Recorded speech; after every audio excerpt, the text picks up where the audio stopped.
Hello student, आज हम लोग सेट टॉपिक स्टडी करते हैं। ये टॉपिक बहुत ही इजी एंड इम्पॉर्टेंट भी है। तो चलिए स्टार्ट करते हैं। सेट पहले देखते हैं इसका डेफिनेशन। सेट का डेफिनेशन क्या है? सेट का डेफिनेशन ये कह रहा है कि it is a well defined collection of distinct object. ये अलग अलग डिस्टिंक्ट ऑब्जेक्ट का एक वेल डिफाइंड कलेक्शन है। और सेट को हमेशा ही कैपिटल लेटर से रिप्रेजेंट करते हैं। कैपिटल ए हुआ, कैपिटल बी हुआ, और इसके एलिमेंट को हमेशा ही स्मॉल लेटर से रिप्रेजेंट करते हैं। जैसे हमने एक एग्जांपल लिया, ये collection of vowels in English alphabet. तो वॉवेल्स हमारे क्या क्या होते हैं? ए, ई, आई, ओ, यू। तो ये हमारा एक सेट है। सेट ए जिसको हमने डिनोट किया है, और उसके एलिमेंट को हमने डिनोट किया है स्मॉल लेटर से ए, E, I, O, you. Set के एलिमेंट को हमेशा ही हम कर्ली ब्रैकेट में रखते हैं। हमारे पास तीन ब्रैकेट होते हैं, एक ई स्मॉल ब्रैकेट होता है, एक लार्ज ब्रैकेट होता है, और एक कर्ली ब्रैकेट होता है। तो सेट को हमेशा ही हम कर्ली ब्रैकेट में रखते हैं। सेट के एलिमेंट को, सेट को हम कैपिटल लेटर से डिनोट करते हैं, और उसके एलिमेंट को हमेशा स्मॉल लेटर से डिनोट करते हैं। जैसे हमारा एक नेक्स्ट एग्जांपल लेते हैं, collection of first 5 natural numbers. तो collection of first 5 natural number क्या होगा? एक हमारा सेट बी है जिसके एलिमेंट है 2, 3, 5, 7, 11। ये हमारा फर्स्ट 5 नेचुरल नंबर्स है, प्राइम नेचुरल नंबर्स है। तो अगर मैं इसको लिखूं कि सेट ए का एलिमेंट ए है, ई है, आई है, ओ है, यू है, तो इसको मैं ऐसे लिखूंगा कि A belongs to A. It means कि ए जो हमारा है स्मॉल ए, किस सेट का एलिमेंट है? कैपिटल ए का। सिमिलरली यहाँ पे मैं लिख सकता हूँ 2 belongs to B. It means कि 2 हमारा क्या होगा?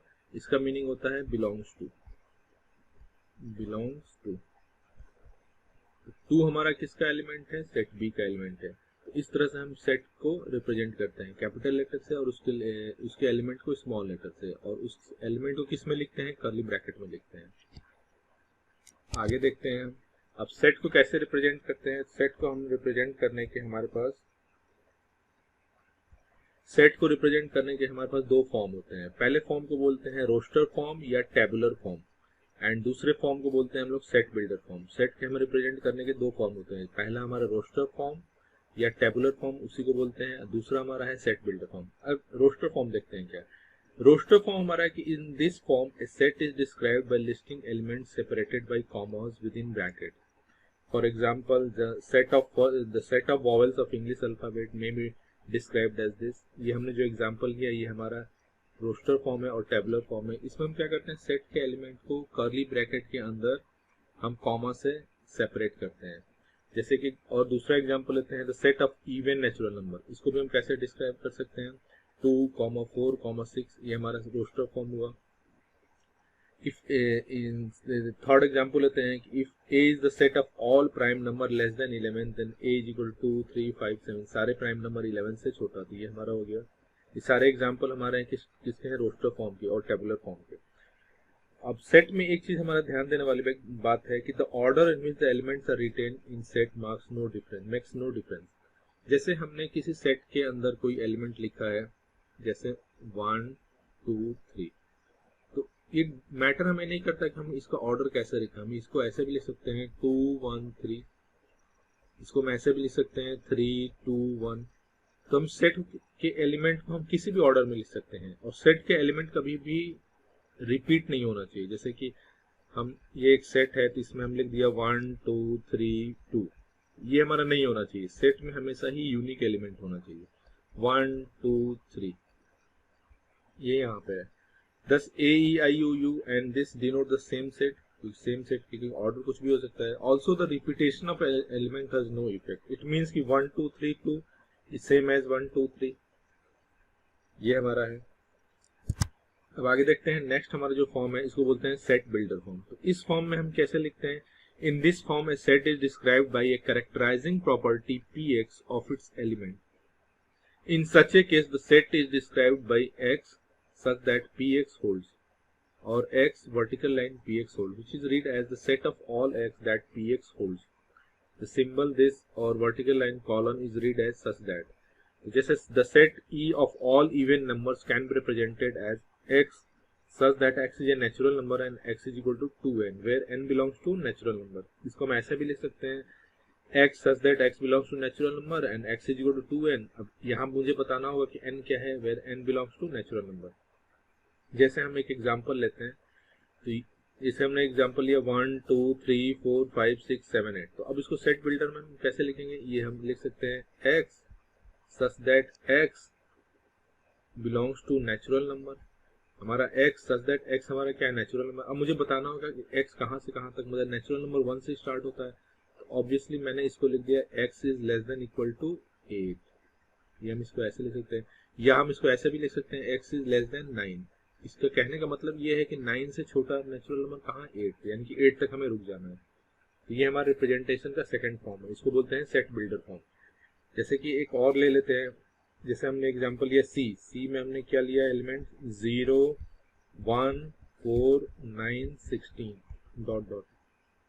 इसको हम ले सकते हैं x such that x is equal to n square.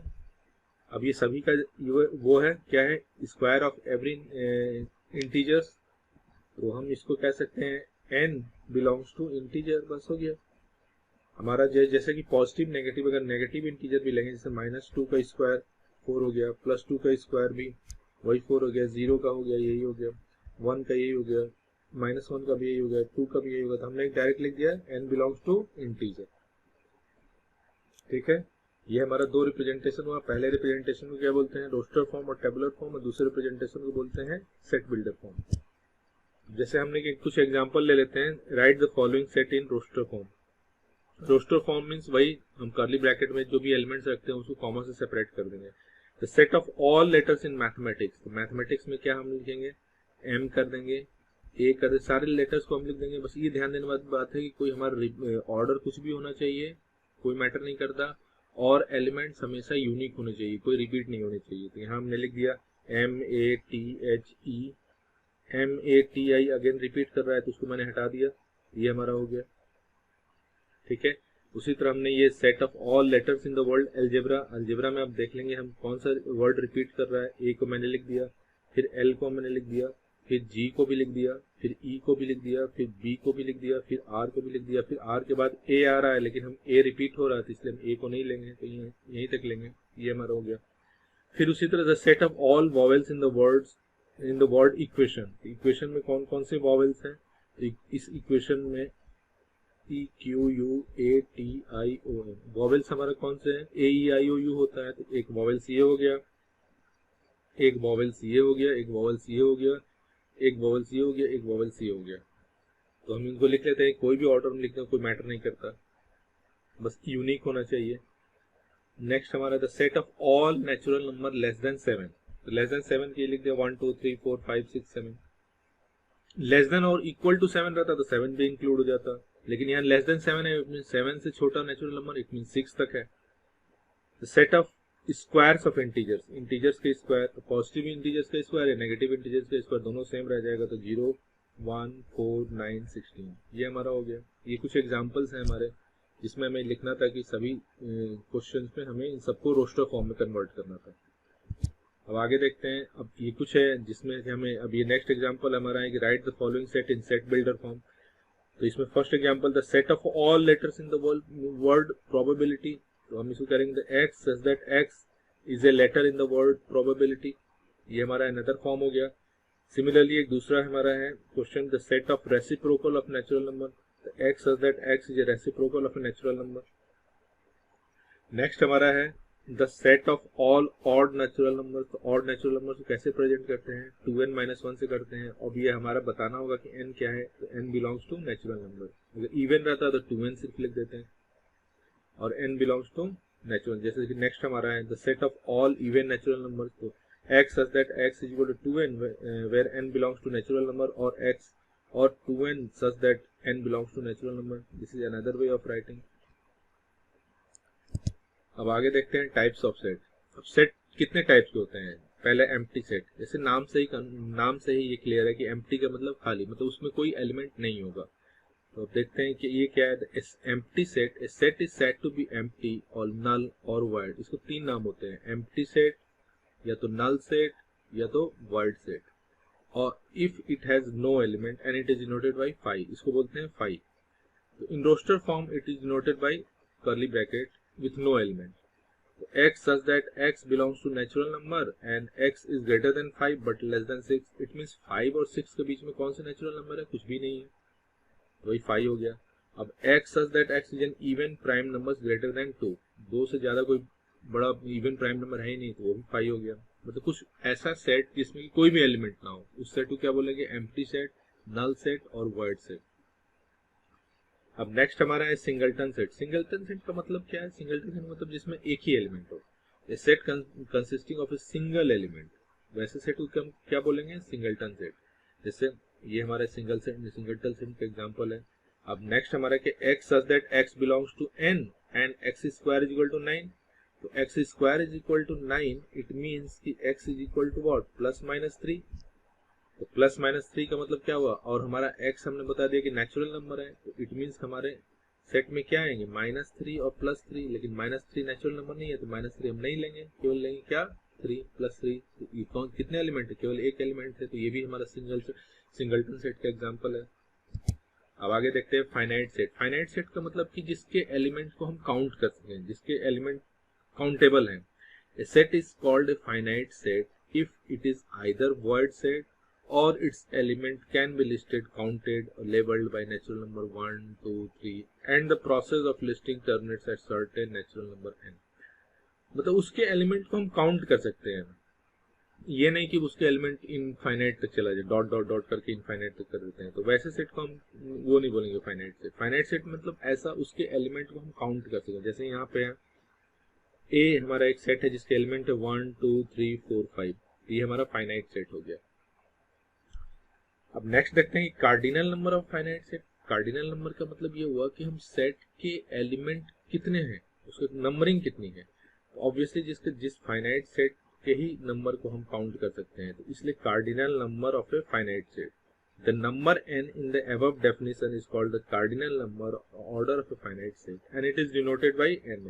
मतलब किसी भी एलिमेंट में, किसी भी सेट के अंदर कितने नंबर ऑफ एलिमेंट्स है, that is called the cardinal number. Cardinal number को कैसे डिनोट करेंगे? n is equal to 5.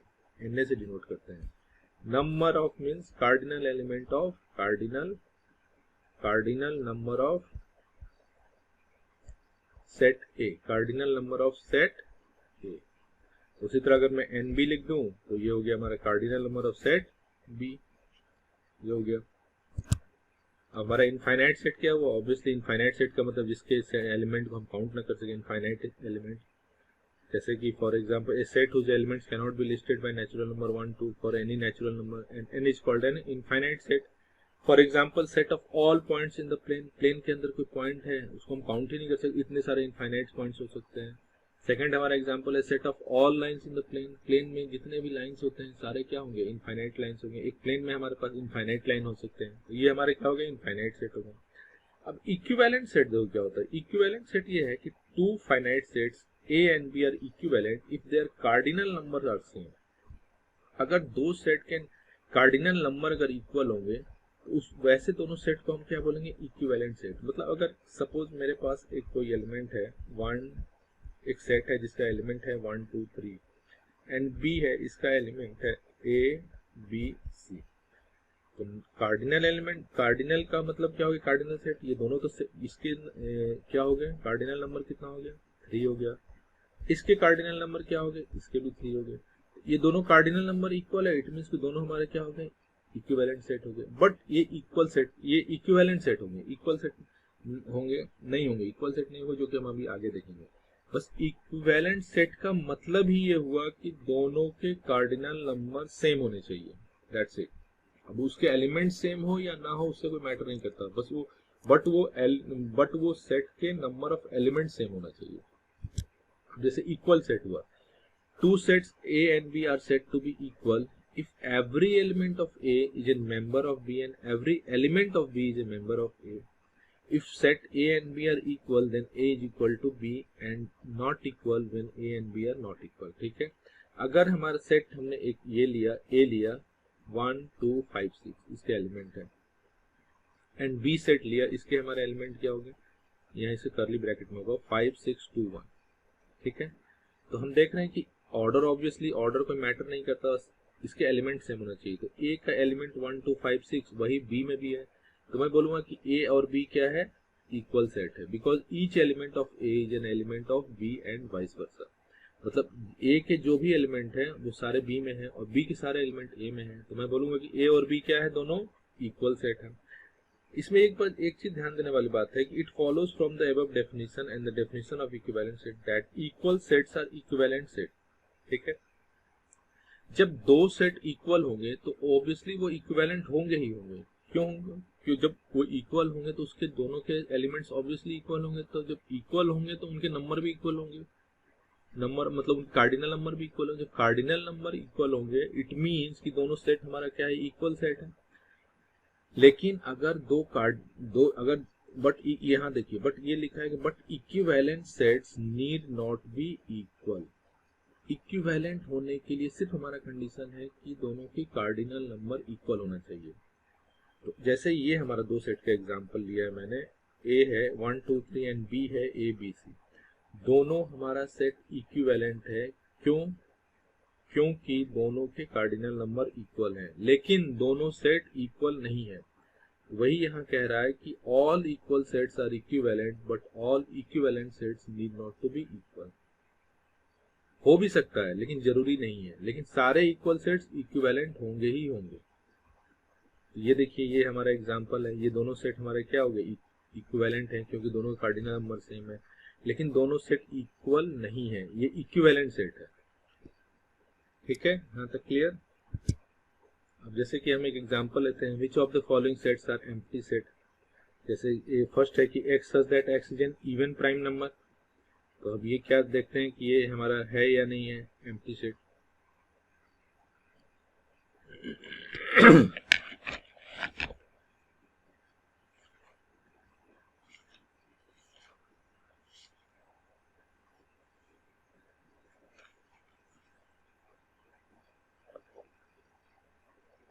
अब ये कुछ देखते हैं क्वेश्चन।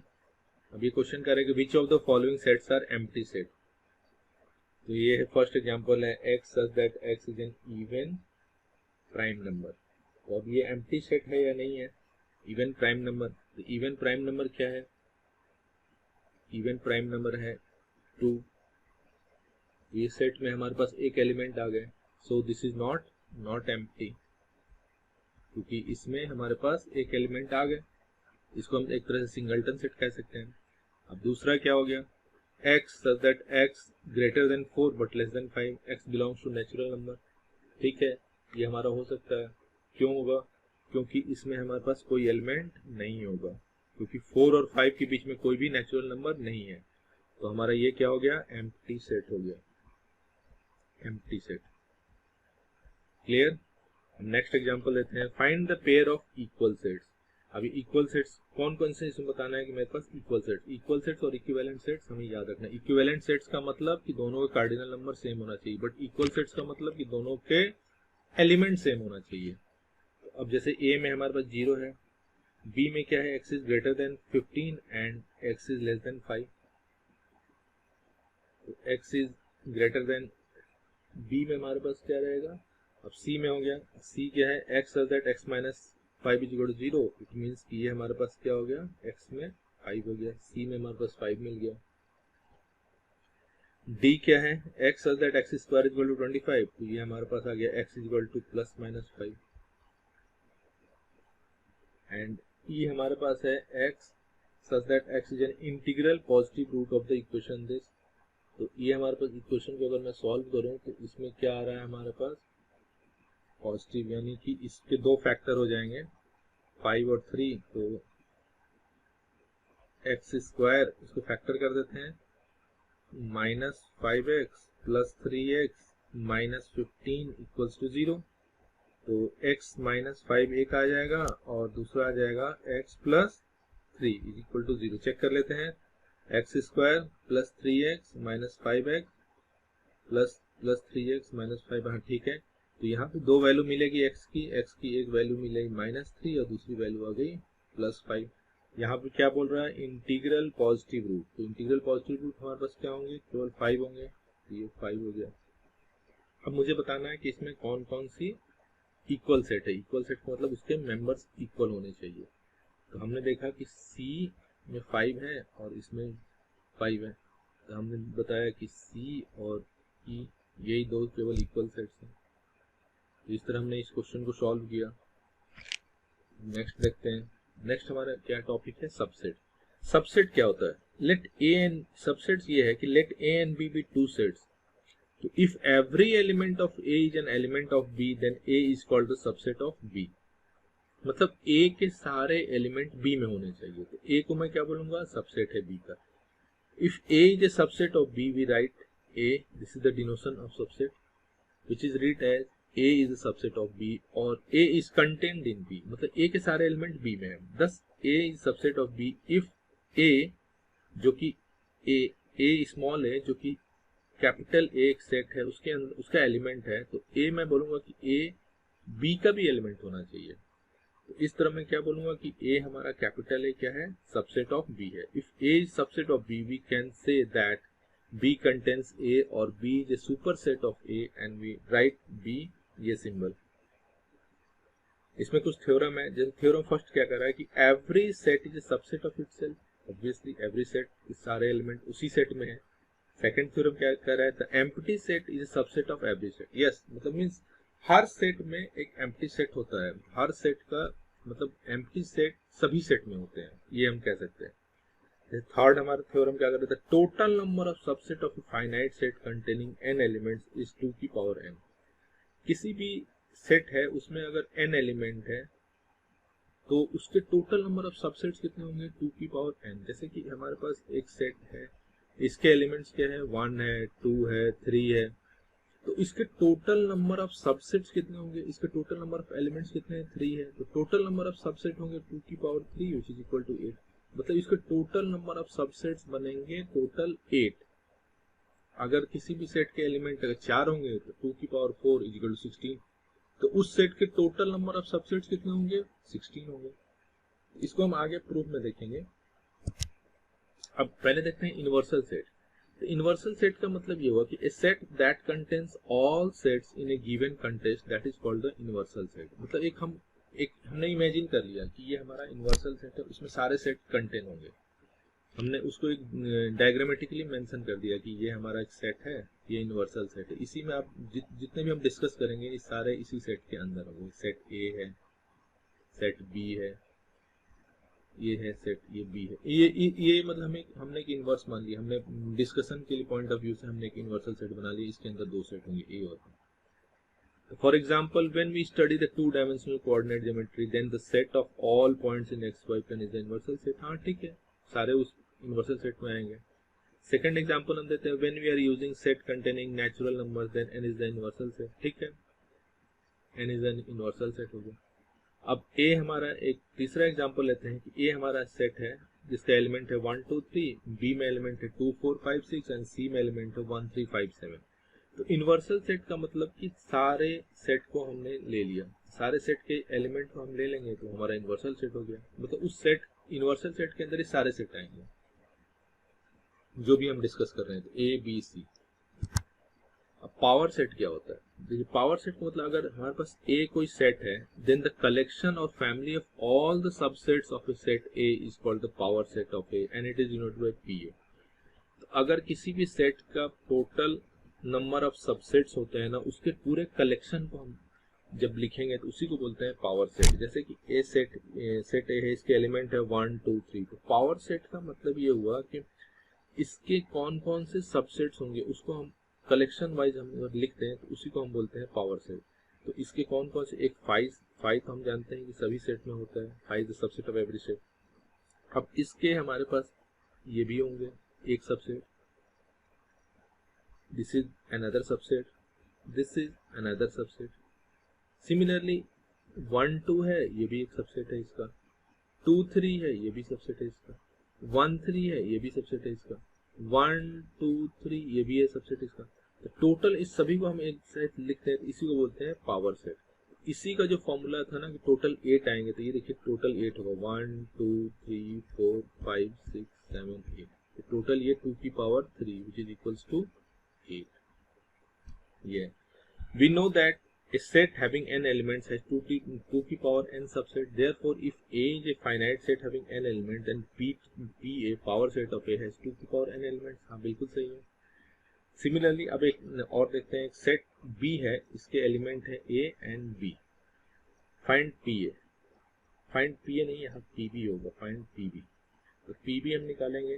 तो ये हमारा हो गया phi the subset of every set. कि हमने ये एक सबसेट लिया, तो ये एक सबसेट लिया, फिर ए बी लिया, तो टोटली हमारे पास कितना हो गया 4 हो गया. 2 की power 2 which is equals to 4. तो ये हमारा पावर सेट था.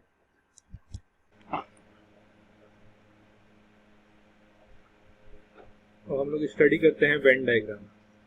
तो चलिए देखते हैं वेन डायग्राम क्या होता है.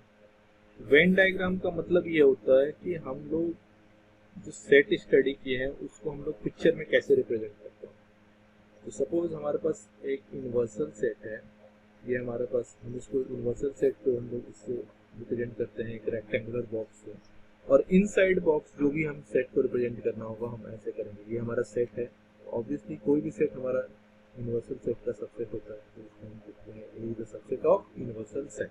इस तरह हम रिप्रेजेंट करते हैं. अगर दो सेट को रिप्रेजेंट करना होगा तो हम ऐसे करेंगे. ए, अगर ये दोनों ज्वाइंट सेट है तो मैं बोलूँगा कि ए और ये बी दोनों सबसेट है. दोनों सबसेट नहीं है यहाँ पे, तो ये सेट हमारा ए हो गया और ये बी हो गया और ये यूनिवर्सल सेट हो गया. तो इसमें हम डिफरेंट चीज देखते हैं कि इसमें हम कैसे कॉमन रीजन क्या होगा और सारे रीजन हम कैसे निकालेंगे, उसी को हम देखते हैं आगे. तो पहले देखते हैं कि हम ऑपरेशंस ऑन सेट्स, तो सेट में कैसे कैसे ऑपरेशन करते हैं. तो इस सेट का मतलब जैसे देखो ये ए और बी क्या है हमारा, A and B are joint set. इसमें हमने क्या कर दिया, ज्वाइंट सेट लिख दिया. अब ये हमारा सिंगल सेट है. इसी तरह हमने एक यूनिवर्सल सेट के अंदर दो सेट बना दिए. हो सकता है कि ये एक बी के अंदर होगा. ए इज सबसेट, ये ए है ये बी है, तो ए इज सबसेट ऑफ बी, ये भी लिख सकते हैं. अब अगर दो डिसजॉइंट सेट को हम लें तो एक ए इधर है, बी इधर है, दोनों यूनिवर्सल सेट में है, तो A and B are disjoint set. इस तरह हम इसको रिप्रेजेंट करते हैं वेन डायग्राम. तो ये हमारा वेन डायग्राम होता है. अब इसको देखते हैं थोड़ा सा आगे. इस सेट पे हम क्या क्या ऑपरेशन करते हैं. तो operation on set, operations on sets. Sets पे क्या क्या ऑपरेशन होते हैं.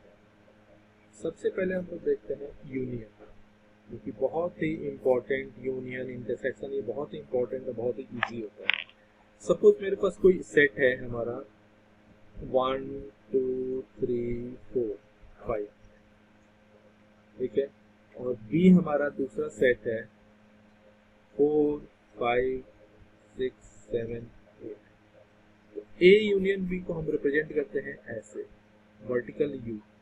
तो ए यूनियन बी का मतलब सारे एलिमेंट जो ए बी सभी में हो, तो हम लिखेंगे 1 2 3 4 5 एंड 4 5 6 7 8. लेकिन यहाँ ध्यान देने वाली बात यह है कि सेट, किसी भी सेट के एलिमेंट कभी रिपीट नहीं होते. तो हमने यहाँ रिपीट किया. ये हमारा क्या 1 2 3 4 5 4 5. तो ये हम क्या करेंगे, इसको डिस्कार्ड कर देंगे. तो हमारे जो ए यूनियन बी में जो एलिमेंट होगा वो आएगा 1 2 3 4 5 6 7 8. अब इसी को वेन डायग्राम में समझते हैं.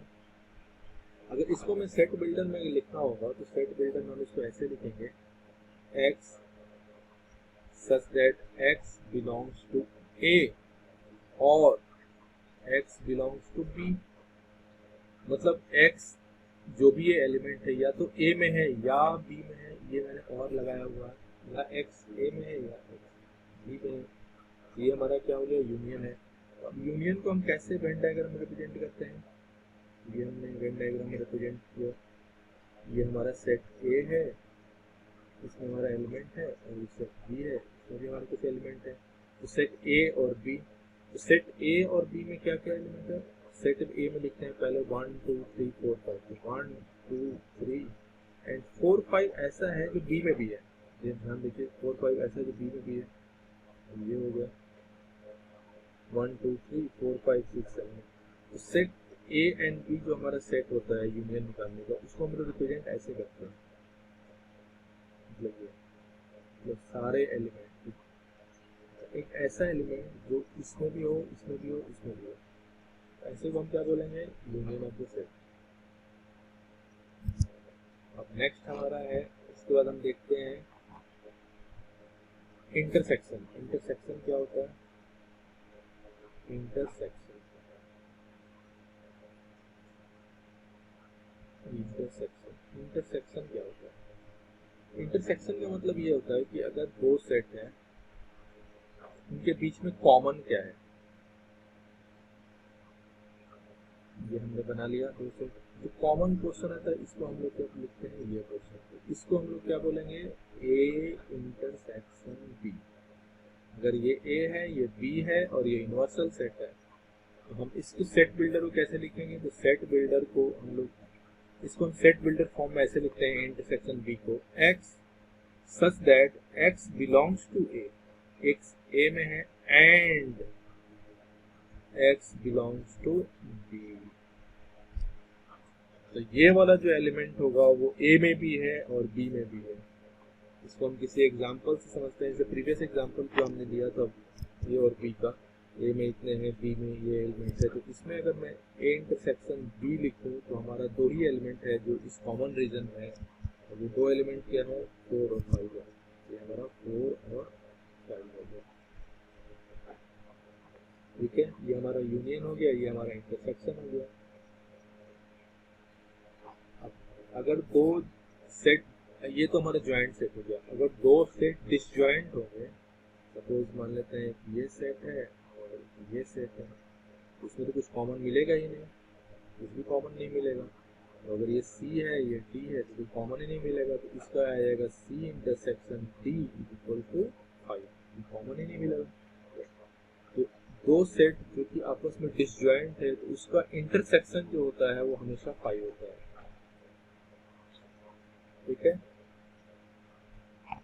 तो अगर दो सेट का इंटरसेक्शन 5 है, कभी भी दो सेट्स का इंटरसेक्शन 5 है, इट मींस कि दोनों सेट आपस में डिसज्वाइंट है। आगे देखते हैं डिफरेंस ऑफ सेट क्या होता है। डिफरेंस ऑफ सेट का मतलब difference difference of set difference of set difference क्या होता है, ए माइनस बी या बी माइनस ए। तो ए माइनस बी क्या होता है या बी माइनस ए क्या होता है। ए माइनस बी का मतलब ये हुआ कि अगर ये हमारा सेट है, ए है और ये बी है, ज्वाइंट सेट है, ये ए है, ये बी है, ये यूनिवर्सल सेट है, तो ए और बी में ए माइनस बी का मतलब ओनली ए में होगा। इसको हम सेट बिल्डर फॉर्म में कैसे लिखेंगे, x such that x belongs to A, x ऐसा एलिमेंट है जो ए में है and x does not belongs to B, मतलब एक केवल एक्स जो एलिमेंट है केवल ए में है, only A, something like this. ये केवल ये वाला जो एलिमेंट है ये हमारा ऐसा है जो केवल ए में है, तो इस रीजन को हम क्या बोलेंगे, ए माइनस, और ये जो कॉमन रीजन होता है इसको बोलते हैं ए इंटरसेक्शन। और हम बाई सिमेट्री ले लें तो इसको हम बोलेंगे बी माइनस ए, ऐसा रीजन जो केवल बी में है। इसी तरह हम इसको बी माइनस ए लिख सकते हैं, तो बी माइनस ए का मतलब x such that x belongs to B and x does not belongs to A, ये हमारा बी माइनस ए हो गया। तो इसको हम कोई एग्जांपल से देखते हैं। सपोज मेरे पास एग्जांपल, वही प्रीवियस एग्जांपल लेते हैं, 1 2 3 4 5 एंड बी माइनस से लेते हैं 4 5 6 7 8। ए माइनस बी हमारा क्या हो जाएगा, ए माइनस बी निकालने का सबसे बेस्ट तरीका ये है कि हम जो जो कॉमन होता है उसको हटा देते हैं। अब ए में क्या बचे हैं, 1 2 3, वो हमारा ए माइनस बी में आ जाएगा। सिमिलरली बी माइनस ए में क्या बचा है, तो 6 7 8। तो अगर वेन डायग्राम से भी देखेंगे तो ए माइनस बी जो हमने यहाँ पे देखा, तो ए माइनस बी ओनली ए में क्या आया था 1 2 3, ओनली बी में क्या आया था 6 7 8। यही हमारा ए माइनस बी है और बी माइनस ए है, ये हमारा ए माइनस बी और बी माइनस ए। इसको क्या बोलते हैं, डिफरेंस ऑफ सेट्स। इसको हम लोग कॉम्प्लीमेंट से भी कर देंगे, बट आगे देखते हैं कॉम्प्लीमेंट में कैसे यूज करते हैं। नेक्स्ट हमारा है वो symmetric difference of two sets. Symmetric difference क्या होता है? सिमेट्रिक डिफरेंस अभी बताते हैं क्या होता है। Symmetric difference of two sets, symmetric difference of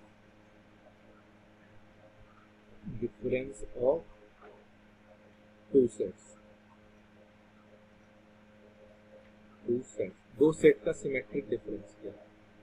symmetric difference को कैसे रिप्रेजेंट करते हैं? सिमेट्रिक डिफरेंस को रिप्रेजेंट करते हैं सिर्फ ए सेट ये है और इसको ट्रायंगल से रिप्रेजेंट करते हैं, ए ट्रायंगल बी। इसका मतलब ये होता है कि ए माइनस बी जो भी है यूनियन बी माइनस ए। इसको सेट बिल्डर में कैसे लिखेंगे? इसको सेट बिल्डर में लिखेंगे कि x such that x does not belongs to a intersection b। मतलब a इंटरसेक्शन b को छोड़ दो। अगर ये है हमारा a, ये है, ये b है, तो हमारा ये हो गया a माइनस बी हो गया, और ये हमारा क्या हो गया b माइनस ए हो गया। इन दोनों का जो यूनियन लेंगे वही हमारा क्या हो गया सिमेट्रिक डिफरेंस।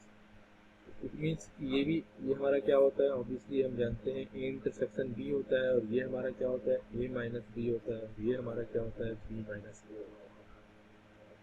तो हम इसको ऐसे भी लिख सकते हैं कि ऐसा एलिमेंट जो सिर्फ ए इंटरसेक्शन बी में ना हो, तो वही यहाँ पे लिखा है। तो इसको हम क्या बोलते हैं symmetric difference of two sets.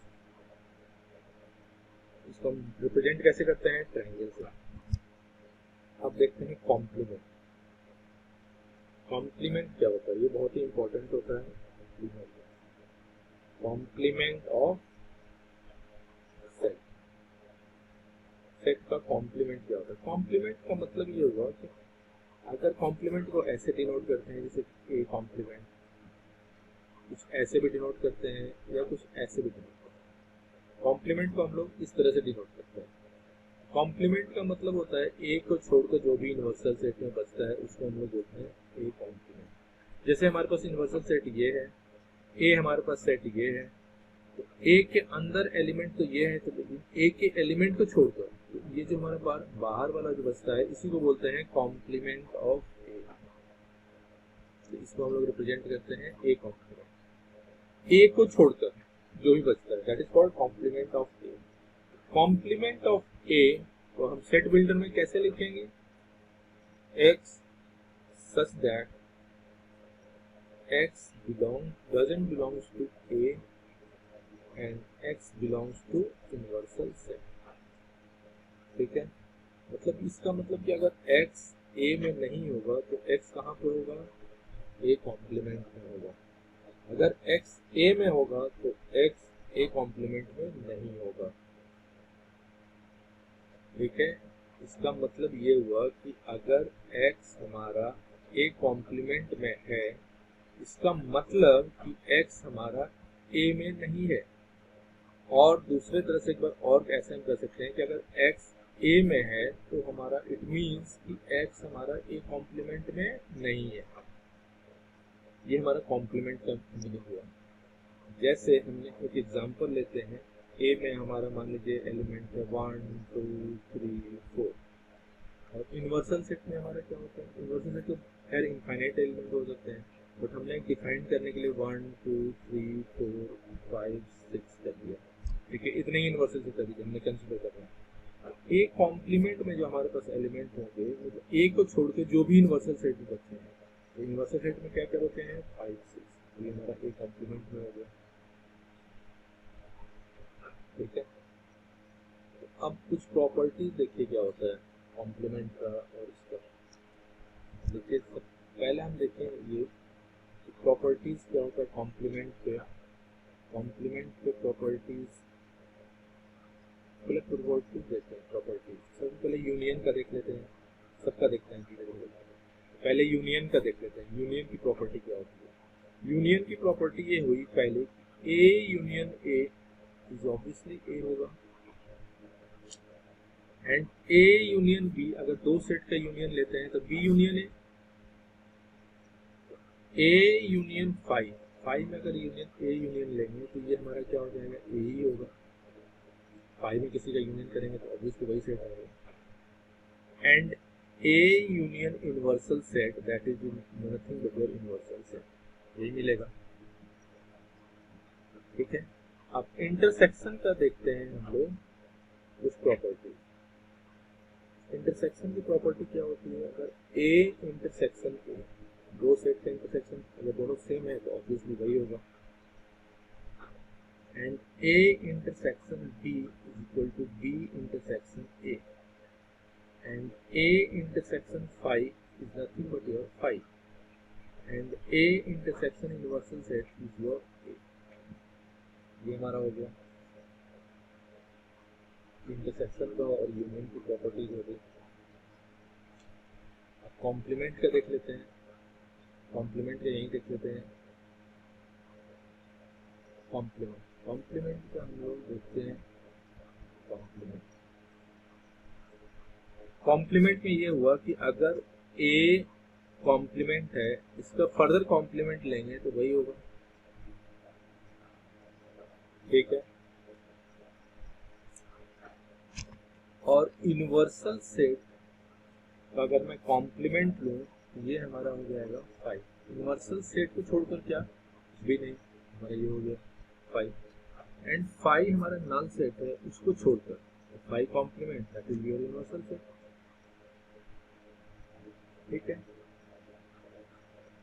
अब ए यूनियन ए कॉम्प्लीमेंट, ए में एक कॉम्प्लीमेंट को यूनियन करना है, इट मीन्स कि ए और उसके छोड़कर दूसरा, इसको बोलेंगे यूनिवर्सल सेट।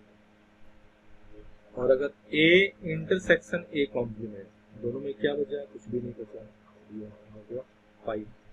ये हमारे कुछ प्रॉपर्टीज हो गई, इसको बोलते हैं हम लोग कुछ प्रॉपर्टीज ऑफ सेट्स।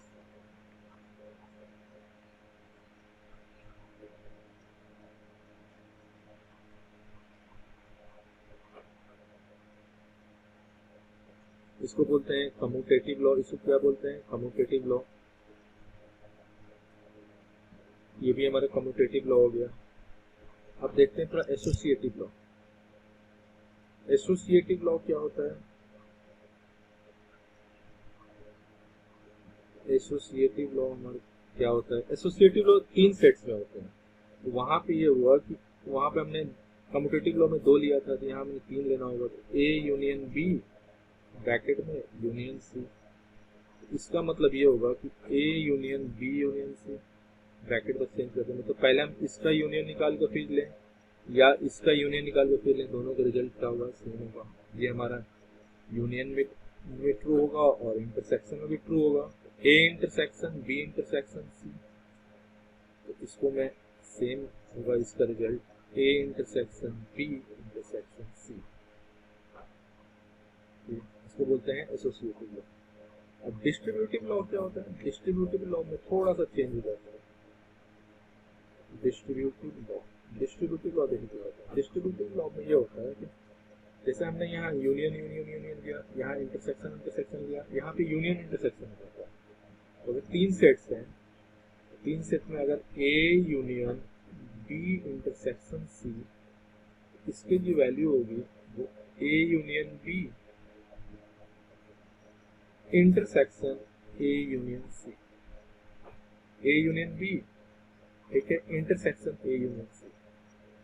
इसका जस्ट उल्टा होता है A intersection B union C. इसमें हमारा क्या होता है, ए इंटरसेक्शन बी, एक तो हमारा ये हो जाएगा A intersection B, A intersection C, A intersection C, तो दोनों के बीच में क्या है, यूनियन है, यूनियन लगा देते हैं। ये हमारा क्या हो गया, डिस्ट्रीब्यूटिव लॉ हो गया। ये हमारा हमने देखा कम्यूटेटिव लॉ, एसोसिएटिव लॉ और डिस्ट्रीब्यूटिव लॉ। इसको हम प्रूफ भी कर सकते हैं, प्रूफ रिक्वायर्ड नहीं है अभी। अब इसके बाद एक बहुत ही इंपॉर्टेंट लॉ होता है जिसको बोलते हैं D Morgan's law. D Morgan's law, D Morgan's law.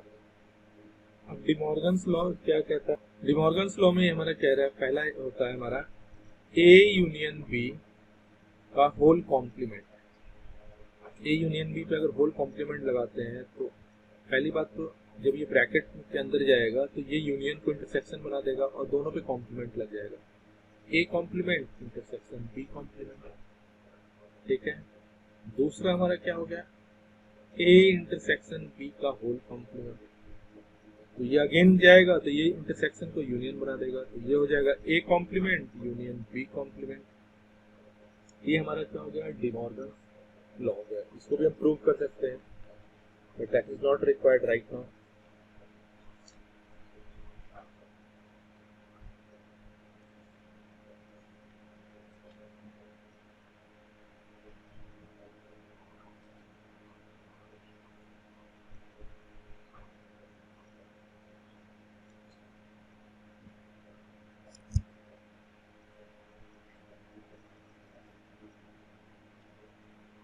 अब कुछ ऑपरेशन ऑन सेट्स पे देखते हैं, कुछ रिजल्ट देखते हैं सेट्स पे। जैसे ए माइनस बी को हम क्या लिख सकते हैं, ए इंटरसेक्शन बी कॉम्प्लीमेंट। और बी माइनस ए को हम क्या लिखते हैं, ए कॉम्प्लीमेंट इंटरसेक्शन बी या बी इंटरसेक्शन ए कॉम्प्लीमेंट, जैसे सिमेट्री के थ्रू। ठीक है, and A minus B intersection B is equals to 5। सारे को हम वेन डायग्राम से भी देख सकते हैं। तो चलिए पहले नेक्स्ट एक और देख लेते हैं। तो ये हो गया आपका ए माइनस बी यूनियन बी, इसको हम लिखेंगे ए यूनियन बी।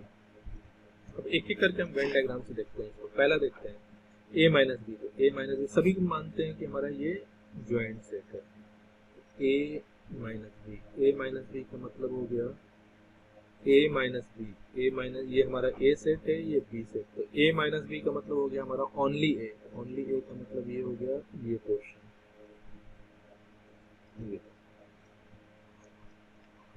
ठीक है, तो यही हमारा ए इंटरसेक्शन बी कॉम्प्लीमेंट होता है। तो ए इंटरसेक्शन देखते हैं हम इसको, और इसको वेन डायग्राम से कैसे हम चेक करेंगे कि ये जो फिगर है हमारा यही है। तो इसके लिए पहले हम क्या करें, पहले हम ए को करते हैं। ए हमने बना लिया यहाँ पे, ए हमारा क्या हो गया, ये पोर्शन हो गया हमें, ये हमारा ए हुआ। और बी कॉम्प्लीमेंट हम देखते हैं, बी कॉम्प्लीमेंट। तो बी कॉम्प्लीमेंट हमने देखा, ये ए हो गया, ये बी हो गया। मैं यहाँ ए लिख दे रहा हूँ, यहाँ बी लिख दे रहा हूँ। बी कॉम्प्लीमेंट का मतलब बी को छोड़कर, तो बी को छोड़कर थोड़ा सा हम ये पोर्शन, हाँ कैसे शेडिंग, तो डिफरेंट शेडिंग करते हैं। तो हमने देखा ये हमारा हो गया बी कॉम्प्लीमेंट। अब दोनों में क्या करना है, इंटरसेक्शन। तो दोनों का इंटरसेक्शन करते हैं। तो दोनों का इंटरसेक्शन मतलब ऐसा रीजन जो दोनों में कॉमन हो। तो दोनों में कॉमन रीजन हमारा यही बना होगा। तो अगर ये दोनों का हमने रिजल्टेंट निकाला, थोड़ा सा फिगर स्मॉल बन गया है, तो रिजल्टेंट निकालेंगे तो हम इसमें देखेंगे कि दोनों में, इन दोनों में कॉमन क्या है। दोनों में कॉमन हमारा ये पोर्शन मिल रहा है, ये पोर्शन ऐसा है जो दोनों फिगर में है। तो इसी को हम लोग बोलते हैं ए इंटरसेक्शन बी कॉम्प्लीमेंट, जिसको हम क्या बोलते हैं, ए माइनस। तो इसी तरह वेन डायग्राम से सभी को हम प्रूव कर सकते हैं। सिमिलरली बी माइनस ए को हम क्या ले सकते हैं, ए कॉम्प्लीमेंट इंटरसेक्शन बी। ठीक है, अब ये देखते हैं ए माइनस बी इंटर, अब ये थर्ड देखते हैं, first second third and fourth. Third देखते हैं ए माइनस बी, थर्ड हमारा क्या है, ए माइनस बी इंटरसेक्शन बी। ये हम देखते हैं ये क्या होता है, ए माइनस बी इंटरसेक्शन बी। फिर ऐसे ही फिगर बनाते हैं, ए माइनस बी हमारा क्या होता है, ए माइनस बी हमने बनाया यहाँ पे, जैसे हम 2 सेट्स को बना रहे हैं वैसे 3 सेट्स का भी बना सकते हैं। तो ए माइनस बी हमारा क्या होता है, ए माइनस बी हमारा ये पोर्शन होता है। तो ए माइनस बी हमने ये लिया, ए ये लिया, बी ये लिया। ठीक है, और ये हमारा पोर्शन क्या हो गया, A and B, A and B. तो ए माइनस बी तो हमने ये निकाल लिया, ए माइनस बी ये हो गया। एंड बी का मतलब हम इसको थोड़ा सा वर्टिकल सेटिंग करते हैं। ये हमारा क्या हो गया, बी हो गया, बी। ये हमारा हो गया बी। तो अब इन दोनों में कॉमन क्या है, ए माने अभी रीजन, दोनों रीजन में कॉमन क्या है, दोनों रीजन में कोई कॉमन मिल ही नहीं रहा है, तो इट मीन्स हमारा क्या हो गया, ये कुछ कॉमन नहीं मिला, तो ये हमारा हो गया 5। कहीं हमने सेटिंग नहीं किया तो इसका मतलब ये हमारा हो गया 5। इसकी वैल्यू क्या आ गई, a minus B intersection b equals to 5, जो कि हमारा यहाँ से है। ठीक है, तो हम नेक्स्ट देखते हैं a minus B union b। तो अब ये क्या है, a minus B union b। अब इसकी वैल्यू देखते हैं क्या है, a minus B union b। तो अगेन हम वैसे ही फिगर बनाते हैं, तो हमने फिगर बना लिया, ये हो गया, ये हो गया। a माइनस बी क्या है, ये पोर्शन है, ये माइनस एक पोर्शन है, और b हमारा क्या हो गया, b हमारा ये हो गया, a ये हो गया, b ये हो गया, a ये हो गया, b ये हो गया। तो ये हमारा हो गया a माइनस बी, ये पोर्शन हो गया हमारा b, ये हो गया a माइनस बी, ये हो गया b, एंड दोनों में क्या हमें लेना है, यूनियन लेना है। यूनियन लेने का मतलब कि दोनों में हमें ऐड कर देना है। तो हमने एक फाइनल फिगर हमने बनाया है यहाँ पे, a और ये b, a और b। अब ये क्या होगा, ये हमने सारा सेटिंग कर दिया। सारा सेटिंग करने का मतलब हमारा क्या हो गया, ये फिगर हमारा क्या हो गया, इसको बोलते हैं a यूनियन b। ये हमारा क्या था, a minus B union b is equal to a union b। तो इस तरह हम कोई भी आइडेंटिटी को हम प्रूव कर सकते हैं यूजिंग वेन डायग्राम।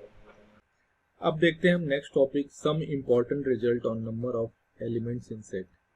इसमें यह है कि अगर a b c हमारे पास फाइनाइट सेट्स हैं और u एक हमारा यूनिवर्सल सेट है, तो हमारे पास ये होता है, एक रिजल्ट होता है n means number of elements in a union b is equal to number of elements in na plus nb minus na intersection b। इसको हम वेन डायग्राम से भी समझ सकते हैं, जैसे कि हमने एक वेन डायग्राम बनाया। तो अगर ये a है, ये b है, तो ऑब्वियसली हम जानते हैं कि जो मिडिल वाला होता है वो हमारा होता है a इंटरसेक्शन b। तो number of elements in a union b का मतलब कंप्लीट, तो ये भी एलिमेंट, ये भी एलिमेंट और ये एलिमेंट। तो इसको हम कह सकते हैं कि ये लेफ्ट साइड वाला ये जो एलिमेंट्स है, इसको मैं लिख सकता हूँ a माइनस बी, और ये मैं लिख सकता हूँ b माइनस a। तो number of elements in a minus b which is equals to number of elements in A minus number of elements in A intersection B। Similarly, number of elements in B minus A को मैं लिख सकता हूँ number of elements in B minus number of elements in A intersection B। इन दोनों को मैं add कर दूँ और प्लस ये भी ऐड कर दूँ, तो हमारा ये कैंसिल आउट हो जाएगा। तो हमारा एक फाइनल रिजल्ट आ जाएगा number of elements in A union B which is equals to number of elements in A plus number of elements in B minus number of elements in A intersection B. तो ये हमारा proof है, number of elements in A union B. ये हमारा एक standard result है। इसी तरह से अगर ए और बी दोनों डिसजॉइंट सेट्स होंगे, तो डिसजॉइंट सेट्स का मतलब उसमें कोई कॉमन नहीं होगा, तो कॉमन नहीं होगा तो उसका इंटरसेक्शन क्या होगा, 5 होगा। तो ये हमारा ए यूनियन बी 5 हो जाएगा। तो हमारा number of elements in A union B will be equals to number of elements in A plus number of elements in B. Third standard result हमारा number of elements in A minus B is equal number of elements in A minus number of elements in A intersection B, जो कि figure से clear है। Next हमारा result है कि number of elements in A triangle B, जिसको बोलते हैं कि number of elements which belong to exactly one of A और बी। मतलब ये हमारा लेफ्ट हैंड साइड वाला और राइट हैंड साइड वाला। तो इसको हम लिखते हैं number of elements in A union B union of number of elements in B union A. तो इसको मैंने लिख दिया A minus B plus B minus A. तो इसको हम लिख सकते हैं number of elements in A minus number of elements in A intersection B plus number of elements in B minus number of elements in A intersection B. इसको ये term लिखा और इस वाले को ये टर्म लिखा, इसको मैनिपुलेट किया है तो आ गया ये number of elements in A plus number of elements in B minus 2 times of number of elements in A intersection B. तो ये हमारा 4 रिजल्ट हो गए, ये हमारे 2 सेट्स के। अब थर्ड सेट्स के हम क्या करते हैं, number of elements in A union B union C equal to number of elements in A plus number of elements in B plus number of elements in C minus number of elements in A intersection B minus number of elements in B intersection C minus number of elements in A intersection C plus number of elements in A intersection B intersection C। इसको हम अभी Venn diagram से समझेंगे। इसके पहले हम एक result और देख लेते हैं। जैसे ये हमारा एक रिजल्ट है, number of elements in A complement union B complement. तो हम डिमॉर्गन्स लॉ जानते हैं, हमारा क्या होता है। डिमॉर्गन्स लॉ में हमारा होता है कि ए यूनियन बी का whole complement is equals to A complement intersection B complement. और इसी को हम ऐसे भी लिख सकते हैं कि ए इंटरसेक्शन बी का whole complement is equal to A complement union B complement. तो ए यूनियन बी कॉम्प्लीमेंट हम लिख सकते हैं कि A complement union B complement को यूजिंग डिमॉर्गन्स लॉ क्या लिख सकते हैं, ए इंटरसेक्शन बी का होल कॉम्प्लीमेंट। तो ए इंटरसेक्शन बी का होल कॉम्प्लीमेंट को मतलब यूनियन में से ए इंटरसेक्शन बी सब्ट्रैक्ट कर रहे हैं। सिमिलरली ये भी हम डिमॉर्गन्स लॉ से इसको प्रूव कर सकते हैं कि number of elements in A complement intersection A complement intersection B complement. तो इसको हम लिख सकते हैं using De Morgan's law, number of elements in A union B का whole complement which is equal to number of universal element in universal set minus number of elements in A union B। ये हमारे दो sets हो गए। अब तीन sets को देखते हैं तीन सेट्स का मैंने आपको एग्जांपल लेके तीन सेट्स का बनाते हैं। सपोज मेरे पास एक सेट ये है, दूसरा सेट ये है एंड तीसरा सेट ये है। इसको मैंने A लिया, इसको B लिया एंड इसको C लिया। तो इसके एलिमेंट को मैं डिनोट करता हूँ। सपोज मैं इसको ले लिया मैंने A, इसको ले लिया B, इसको ले लिया C and this is D, this is E, this is F and this is K। तो अब चलते हैं। तो अब देखिए K हमारा क्या है। K होने का मतलब है कि नंबर ऑफ एलिमेंट्स इन तीनों सेट्स में जो कॉमन हो गए। तो number of elements in A intersection B intersection C, ये हमारा K हो गया। एंड D हमारा क्या है, D हमारा है कि A इंटरसेक्शन B, यानी कि D हमारा देखो D प्लस K हमारा क्या हो जाएगा, number of elements in A intersection B। तो यहाँ से D अगर मैं निकालना चाहूँ तो number of elements in A intersection B minus number of elements in A intersection B intersection C। इसको मैं ऐसे भी समझ सकता हूँ, ठीक है। तो D हमारा क्या हो गया, D को मैं ऐसे भी कर सकता हूँ कि number of elements in A intersection number of elements in A intersection B।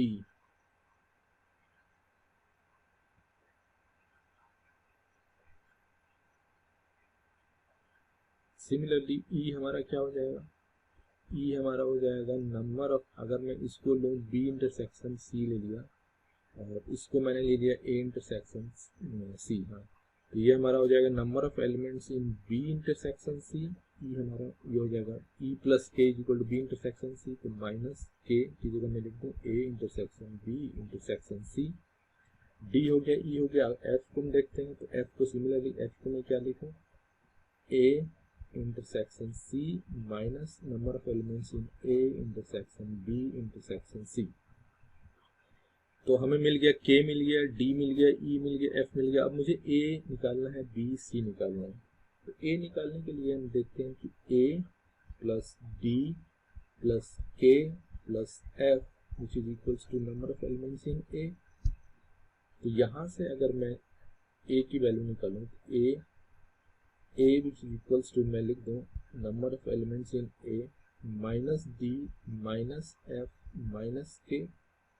तो A की लिख दो number of elements in A minus D की जगह मैं क्या लिखूं, number of elements in A intersection B। और ये हो जाएगा plus number of elements in दोनों में common A intersection B intersection. Just मैं पुट कर रहा हूँ वैल्यू D की। सिमिलरली F की वैल्यू पुट करूँ तो ये आ जाएगा minus number of elements in A intersection C और ये प्लस आ जाएगा प्लस नंबर ऑफ एलिमेंट्स इन तीनों का इंटरसेक्शन। ये हमारा हो गया D हो गया और ये हो गया हमारा F हो गया। अब K की जगह मैं रख दूँ number of elements in A intersection B intersection C। तो इससे हमारा A की वैल्यू क्या हो गई, स्मॉल a हो गया number of elements in A minus number of elements in A intersection B minus number of elements in A intersection C, और एक ये कैंसिल आउट हो जाएंगे तो ये इससे कैंसिल आउट हो जाएंगे, तो ये आ जाएगा प्लस नंबर ऑफ एलिमेंट्स इन तीनों का इंटरसेक्शन। सिमिलरली अगर बी को मैं लिखूँ तो बाई सिमेट्री ऐसे लिख सकता हूँ, number of elements in B, A में क्या है, ए है और रिमेनिंग दो के साथ उसका इंटरसेक्शन है, ए का बी के साथ इंटरसेक्शन और ए का एक सी के साथ इंटरसेक्शन। तो इसी तरह मैं लिख सकता हूँ बी में क्या लिखूंगा, तो number of elements in B minus number of elements in B का किसके साथ, बाकी दो के साथ, बी का इंटरसेक्शन ए के साथ माइनस बी का इंटरसेक्शन सी के साथ प्लस तीनों का इंटरसेक्शन। ये हमारा हो गया B.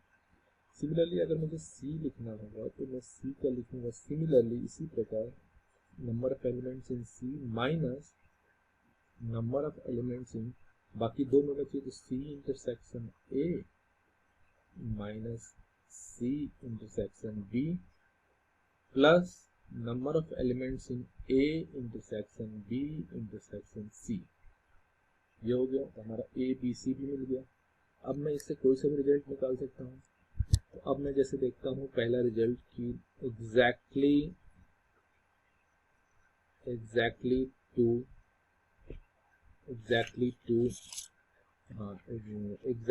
To of the sets, exactly two of the sets A B C. तो इसमें हमारा क्या आ जाएगा, डी आएगा, ई आएगा और एफ आएगा।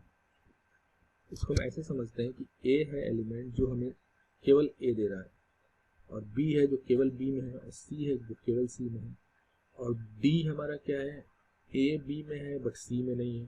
सिमिलरली ई हमारा क्या है, बी और सी में है बट बी और सी में है बट ए में नहीं है। सिमिलरली एफ को मैं क्या बोल सकता हूँ, एफ है हमारा ए में है, बी में, ए में है, सी में है बट बी में नहीं है।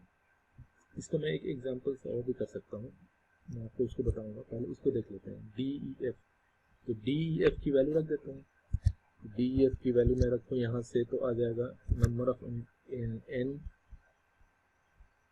A intersection B B C plus B C plus C A and minus three times of तीनों का इंटरसेक्शन। ये हो गया। सेकेंड रिजल्ट अगर मैं देखूं, एग्जैक्टली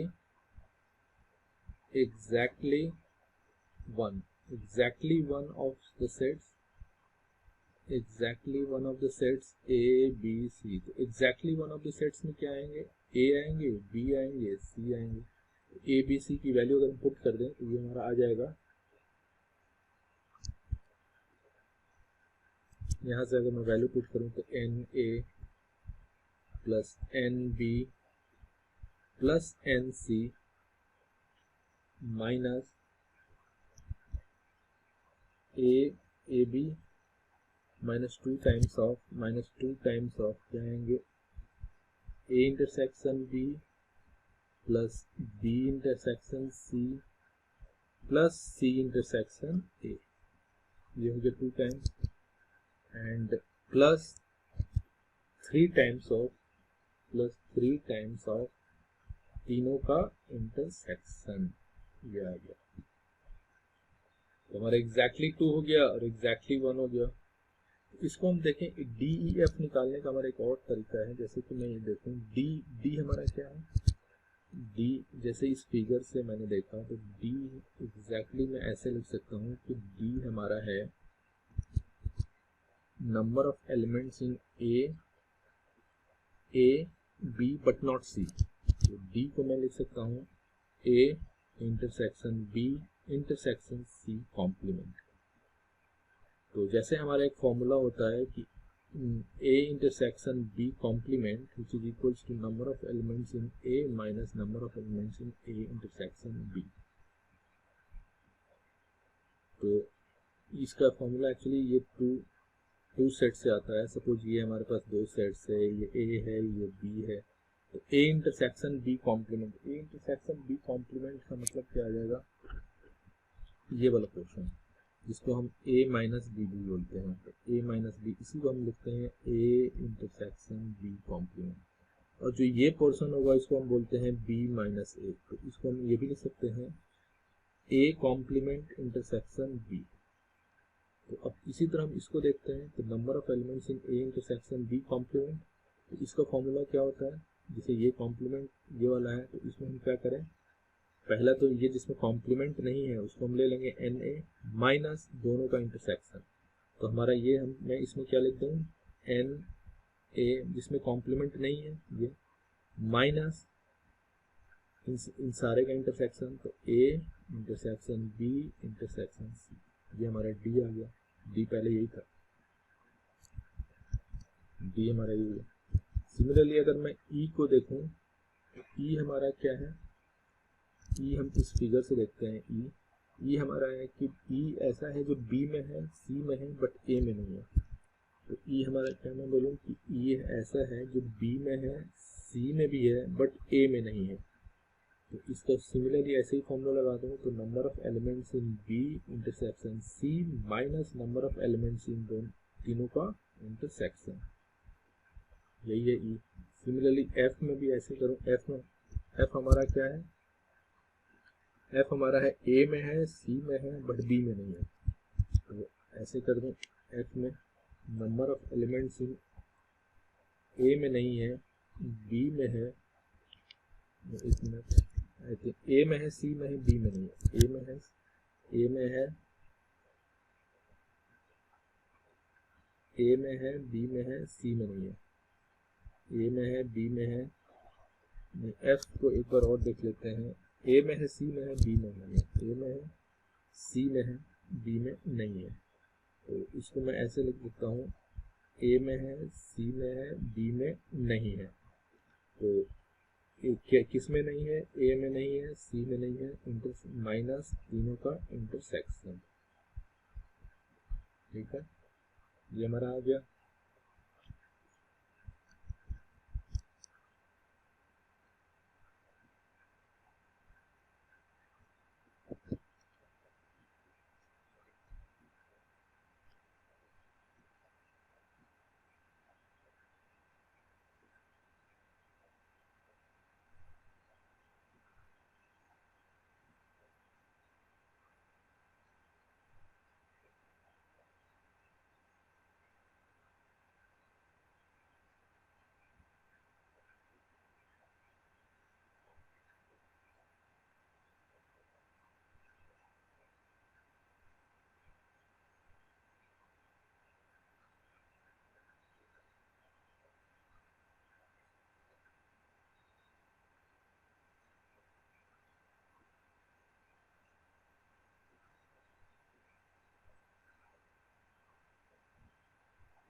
इसी कॉन्सेप्ट पे अब हम a निकालने की कोशिश करते हैं। तो चलिए a को मैं, अगर मैं ऐसे लिखूं a को, तो मैं लिख सकता हूँ a is equal to, a किस में है, a है हमारा,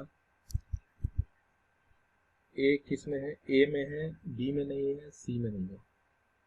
a हमारा क्या है, तो इसको मैं लिख सकता हूँ a में है, b में नहीं है, c में नहीं है। तो यही लॉजिक से हम फॉर्मूला लगाते हैं। तो इसको मैं लिख सकता हूँ, पहले ये कॉम्प्लीमेंट हटाते हैं। तो मैंने लिख दिया a इंटरसेक्शन b का complement minus a intersection b complement intersection c, ये मैंने लिख दिया। अब ये तो हमारा स्टैंडर्ड रिजल्ट है जिसको हम जानते हैं। तो ये आ जाएगा N A intersection B complement का मतलब हो जाएगा N A minus N A intersection B. ये तो हमारा हो गया, ये हमारा क्लियर हो गया यहाँ से यहाँ तक। अब मुझे इसको करना है, इसके लिए हम इस बी कॉम्प्लीमेंट को लास्ट में ले जाते हैं। तो सेम वही लॉजिक लगा देते हैं। तो यहाँ मैंने लिख दिया कि N A intersection C minus N A intersection B intersection C, same वैसे ही लगा दी। तो हम इसको लिख सकते हैं एन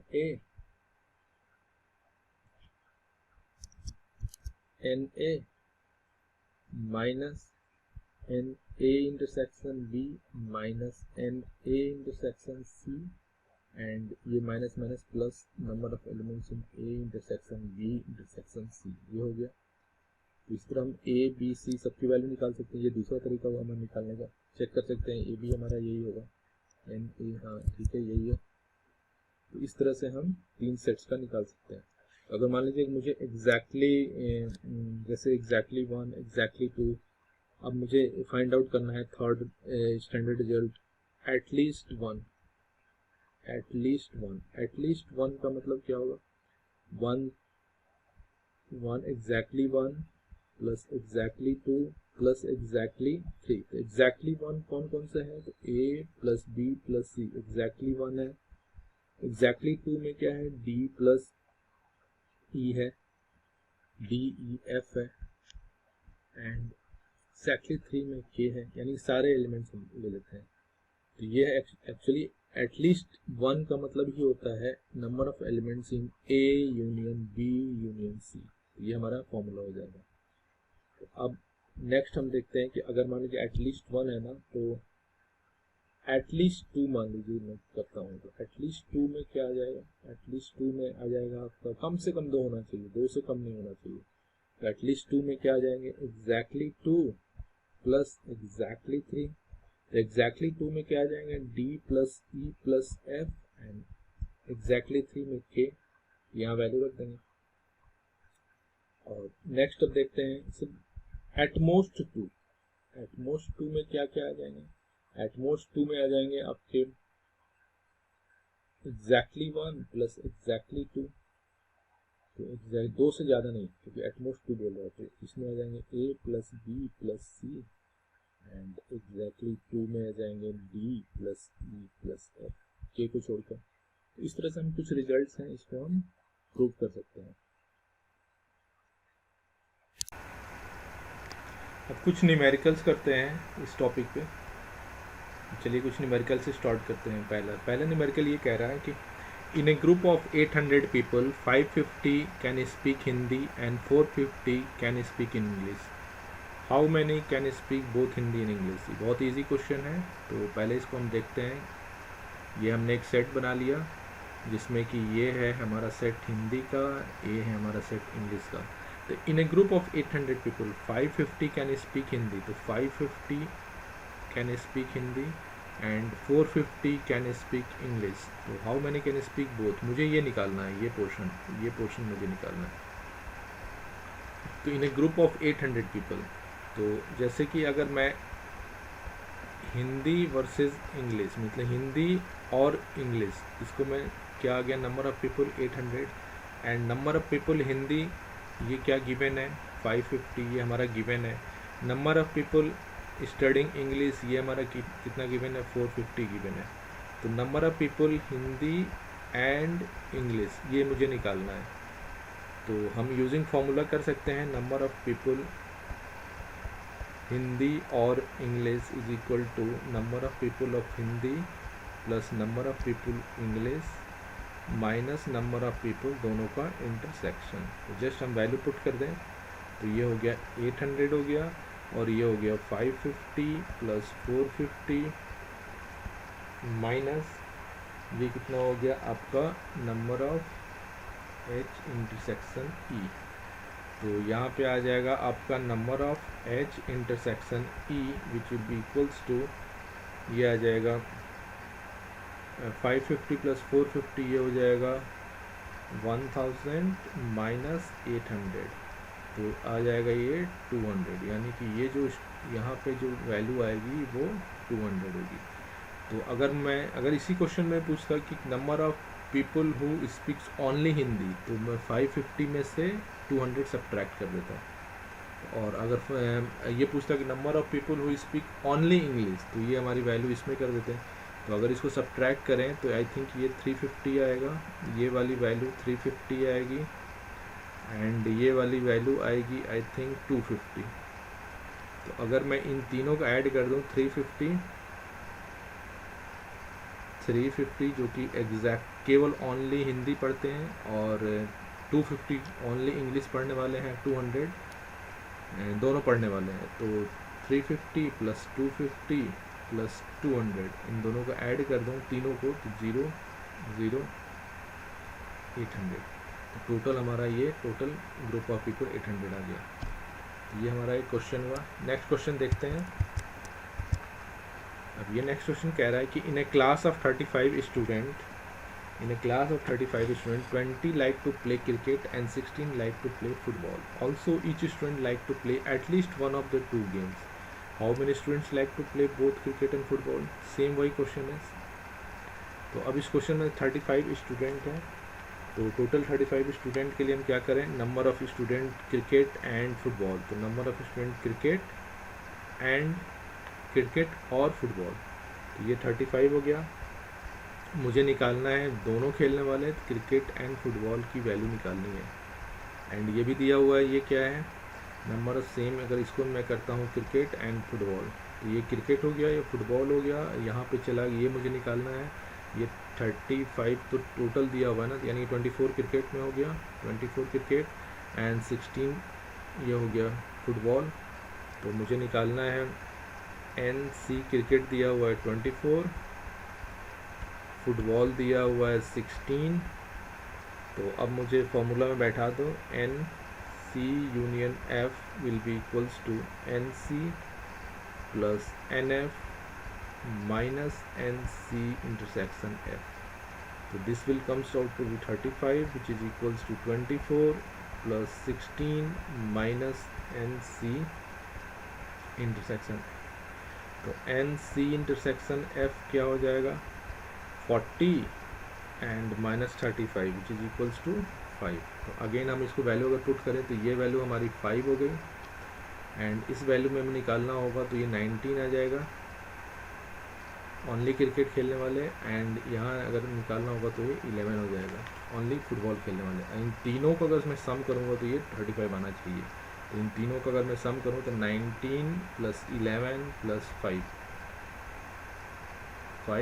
35 आ गया। तो ये हमारा हो गया कॉमन, और ये पोर्शन हमारा हो गया ओनली क्रिकेट वाला, और ये पोर्शन हो गया ओनली फुटबॉल वाला। ये कंप्लीट हो गया हमारा क्रिकेट एंड फुटबॉल, क्रिकेट और फुटबॉल यू कैन से। तो नेक्स्ट क्वेश्चन हम इसी तरह देखते हैं। नेक्स्ट क्वेश्चन है हमारा, हाँ ये क्वेश्चन में है कि in a survey of 700 students in a college 180 were listed as drinking Limca, 275 as drinking Miranda, and 75 were listed as both. 95 were listed as both drinking Limca as well as Miranda. Find how many students were drinking neither Limca nor Miranda. तो ठीक है, तो इस 700 students इन सर्वे हैं, तो यानी कि ये हमारा हो गया पूरे यूनिवर्सल सेट में स्टूडेंट हो गए 700 का सर्वे किया गया, जिसमें से लिम्का ड्रिंक करने वाले कितने हैं, 180 हैं, एंड मिरांडा ड्रिंक करने वाले कितने हो गए, 275 हो गए, एंड 95 ड्रिंक करने वाले कितने हैं, 95 हैं आपके बोथ। तो लिम्का इंटरसेक्शन मिरांडा ये आपकी होगी 95। तो मुझे फाइंड आउट जो करना है वो करना है कि नंबर ऑफ मीन्स पीपल या students who are drinking neither Limca nor Miranda, ये करना है। ठीक है, इसकी वैल्यू हमें फाइंड आउट करनी है। तो इसके लिए सबसे पहले हम ये फाइंड आउट करें number of students who are drinking either Limca और मिरांडा। इसका हम डायरेक्ट फार्मूला यूज़ कर सकते हैं, NL प्लस NM माइनस दोनों का इंटरसेक्शन NL इंटरसेक्शन N। तो NL की वैल्यू रख देते हैं 180 एंड NM की वैल्यू रख देते हैं 275 एंड NLM इंटरसेक्शन 95। तो ये आपका हो जाएगा 360। तो इसकी वैल्यू कितनी आ जाएगी, 360। तो हमारा L यूनियन M कितना हो गया, 360 हो गया। अब मुझे निकालना क्या है, अब मुझे निकालना है number of student who are drinking neither Limca nor Miranda. तो इसमें हम डिमॉर्गन्स लॉ लगा देते हैं। तो डिमॉर्गन्स लगाएंगे तो क्या होता है, A complement intersection B complement. तो इट मीन्स कि दोनों के बीच का यूनियन लगेगा। अगर यहाँ इंटरसेक्शन है तो यहाँ यूनियन लगेगा का होल कॉम्प्लीमेंट। तो एल यूनियन एन का होल कॉम्प्लीमेंट, तो इसको मैं लिख सकता हूँ number of elements in universal set minus number of elements in L union N. Universal set में सब्ट्रैक्ट कर देंगे। यूनिवर्सल सेट क्या दिया हुआ है, 700 दिया है, माइनस 360 हो गया, तो ये तो इसकी वैल्यू कितनी आ जाएगी, 340। तो इसको अगर मैं वेन डायग्राम से बनाऊं तो वेन डायग्राम में मैं ऐसे लिख सकता हूँ, number of student drinking, this is your Limca and this is your Miranda. Number of student who is drinking 180 275, this is 180 and this is 275 and दोनों के बीच का क्या है, दोनों के बीच का है 95, तो ये हमारा हो गया 95। तो ये हमारा यूनिवर्सल सेट में हमारा टोटल कितना है, यूनिवर्सल सेट में है टोटल 700 का सर्वे किया गया। तो नाइदर है, मीन्स नाइदर का मतलब हमें ये पोर्शन निकालना है, ये पोर्शन। तो हमने ये पोर्शन निकाला, उसमें से 700 सब्ट्रैक्ट कर दिया, ये पोर्शन में फाइंड आउट करना था इस क्वेश्चन में।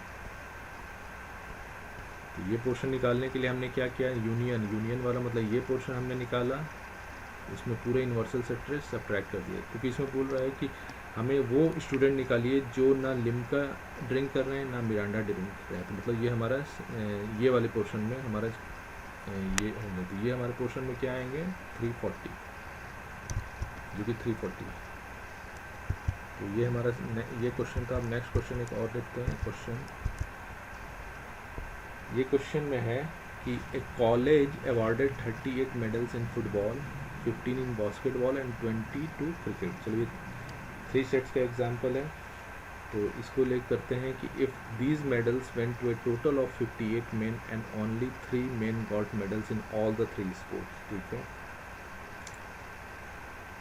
How many received medals in exactly 2 of the 3 sports, 2 of the 3 sports. तो इसको हम अगर वेन डायग्राम से ही बनाते हैं तो हमने एक ये लिया, एक ये लिया एंड एक ये लिया। तो ये हमारा पहला हो गया फुटबॉल, ये हो गया बास्केटबॉल एंड ये हो गया क्रिकेट। तो इसको थोड़ा सा दूसरे से सेटिंग करते हैं। तो अगर मैं इसको लूँ कि एग्जैक्टली 38 मेडल्स इन फुटबॉल, तो 38 को ये कर दिया मैंने फुटबॉल कर दिया एंड 15 बास्केटबॉल कर दिया एंड 20 क्रिकेट कर दिया। मीन्स 38 मीन्स ये पोर्शन, ये पोर्शन, ये पोर्शन, ये पोर्शन का सम कितना हो जाएगा, 38 हो गया। And only 3 men got medals in all the 3 sports. 3 men's it means कि ये हमारा हो गया 3, ये कंप्लीट हो गया। ठीक है, तो अब मुझे निकालना क्या है, अब एक और गिवन है, इसमें बोल रहा है कि if these medals went to a total of 53 men, total if these medals went to a total of 58 men and only.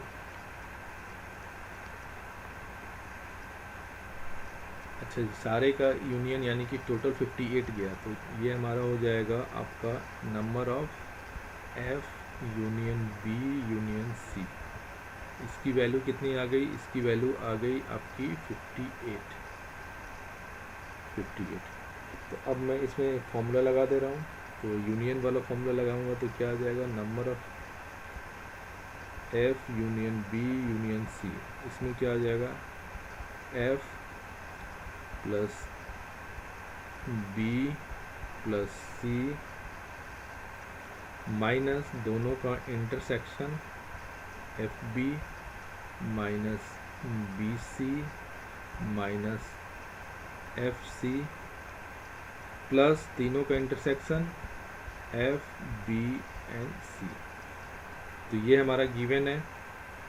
तो ये हमारा कितना हो जाएगा 58 विच इज़ इक्वल्स टू, ये दिया हुआ है 38, 15 प्लस 20 माइनस तीनों का intersection F B B C and F C plus तीनों को कॉमन, तो ये हो जाएगा 3।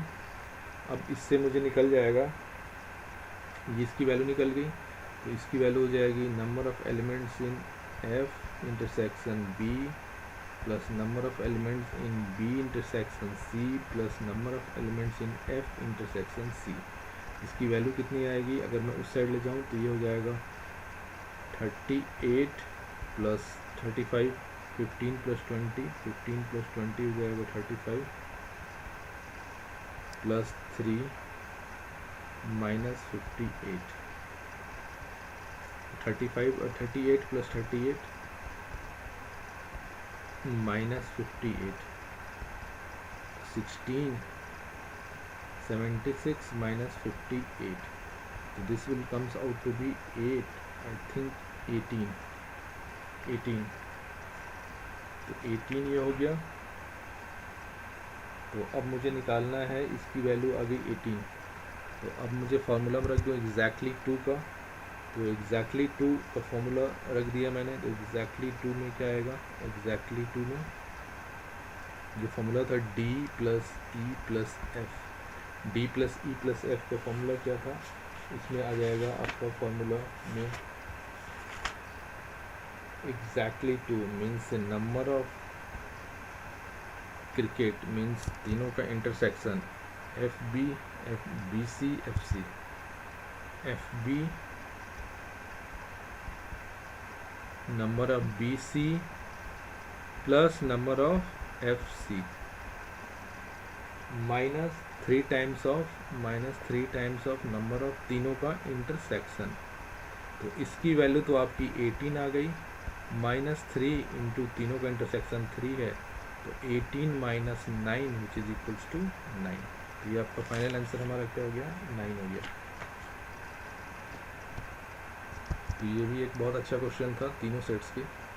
इसमें हम देख सकते हैं कि ये हमारा D हो गया, E हो गया, F and this is A B C। तो अब इसी पे बेस्ट एक और नेक्स्ट क्वेश्चन देखते हैं जो 3 सेट्स का है। इसमें क्या कर रहा है? In a student survey of 25 student it was found that 15 had taken mathematics, 12 had taken physics and 11 had taken chemistry. 5 had taken mathematics and chemistry, 5 had taken 9 had taken mathematics and physics, 4 had taken physics and chemistry and 3 had taken all the 3 subjects. Find the number of students that has दिए हमारे पास question है।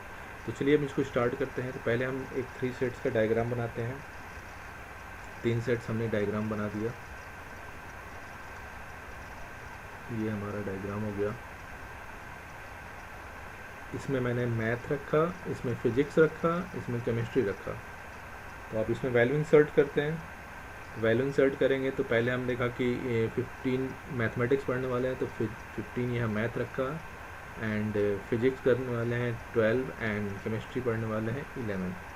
And हमने एक चीज़ देखा कि यहाँ 3 student हैं, जो 3 ऐसे स्टूडेंट हैं जो ऑल द 3 सब्जेक्ट स्टडी करते हैं। तो हमने यहाँ 3 रख दिया।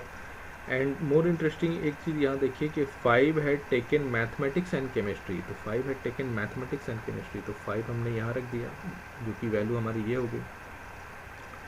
सिमिलरली हमारा 9 हो गया, 9 had taken math and physics, तो 9 हमारा यहाँ हो गया मैथ एंड फिजिक्स। एंड हमारा ये पोर्शन हो गया 4 had taken physics and chemistry, तो ये हमारा 4 है फिजिक्स एंड केमिस्ट्री हो गया। अब मुझे सारी वैल्यू चाहिए। सारी वैल्यू के लिए हम फाइंड आउट करते हैं। ये हमारा ये दोनों का सम हमारा 9 होगा, तो यहाँ वैल्यू हमारी क्या हो जाएगी? 6 हो जाएगी। 6 + 3 9। यहाँ हमारा 1 हो जाएगा, यहाँ हमारा क्या हो जाएगा? 2 हो जाएगा। अब ये वाली जो वैल्यू होती है A होती है, तो A का मतलब क्या हो जाएगा? ये सम, ये सम, ये सम, ये सम, इन सब का मिला के कितना होगा? 15। तो हम वैल्यू यहाँ इंसर्ट करते हैं, कितना होगा? 6 9 11, यानी कि यहाँ हो गया 14। फिर सिमिलरली ये सम, ये सम, ये सम और ये सम का वैल्यू कितनी होगी? 12 हो गए। यहाँ कितनी आ जाएगी? 2। सिमिलरली यहाँ पे वैल्यू हमारी कितनी आ जाएगी? 5। अब सभी की वैल्यू हमें मिल गई। अब हम यहाँ जस्ट हम देखते हैं कि हमारा क्वेश्चन पहला क्या है। पहला करेंगे ओनली केमिस्ट्री। तो ओनली केमिस्ट्री में हमारे पास क्या आ जाएगी? इसकी वैल्यू आ जाएगी, यहाँ से हम देखें ओनली केमिस्ट्री ये वाला पोर्शन है, तो हमारे इसकी वैल्यू क्या आ जाएगी? 5। सिमिलरली ओनली मैथमेटिक्स में हमारा क्या आ जाएगा?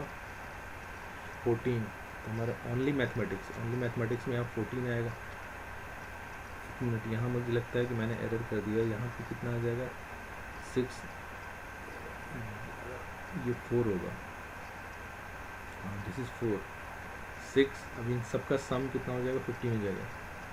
हाँ ठीक है, तो दिस इज़ योर, हाँ अब चलते हैं मैथमेटिक्स। मैथमेटिक्स कितना है, ओनली 4। ओनली फिजिक्स में कितना है 2, ये हमारा आ गया। एंड अब ये नेक्स्ट हमारा कह रहा है कि physics and chemistry but not mathematics, physics and chemistry, physics and chemistry but not mathematics. तो 4 हमारा है, फिजिक्स एंड केमिस्ट्री भी है, लेकिन 4 में से ऐसे 3 भी है जो मैथमेटिक्स पढ़ा। तो हमें ये निकालना है कि math and chemistry, physics and chemistry but not mathematics, तो वो हमारा केवल 1 है, जिसकी वैल्यू हमारी क्या हो गई, 1 हो गई। सिमिलरली नेक्स्ट हमारा कि मैथमेटिक्स एंड फिजिक्स, तो math and physics but not chemistry, तो वो हमारा 6 हो जाएगा, ये हमारा 6 हो गया। Similarly only one of the subjects, only one of the subjects means हम क्या करें, केवल एक ही सब्जेक्ट स्टडी कर रहे हैं, तो 4 इसमें आ जाएगा, ओनली वन सब्जेक्ट में 4 ओनली वन सब्जेक्ट स्टडी कर रहे हैं, ये भी फिजिक्स, ये भी ओनली वन सब्जेक्ट 2, फिर ओनली 5 ओनली वन सब्जेक्ट ये भी हो गया, तो ये कितना आ जाए 11 हो गया। ओनली वन सब्जेक्ट पढ़ने वाले कितने हो गए, total 11। At least one of the 3 subject, at least का मतलब एक सब्जेक्ट स्टडी करने वाले, 2 सब्जेक्ट स्टडी करने वाले, 3 सब्जेक्ट स्टडी करने वाले। तो एक सब्जेक्ट स्टडी करने वाले कौन कौन से लोग हैं, 4 है, 2 है एंड 5 है, ये एक सब्जेक्ट स्टडी करने वाले। 2 सब्जेक्ट वाले कौन कौन से हैं, 6 है, 1 है एंड 2 है। एंड 3 सब्जेक्ट स्टडी करने वाले हैं, मतलब ऐसा स्टूडेंट जो तीनों सब्जेक्ट स्टडी कर रहे हैं, टोटल नंबर उनकी कितनी है, 3 है। तो अब इसको कैलकुलेट करते हैं, 4 6 11 हो गया, एंड यहाँ कितना हो गया 6 + 1 + 2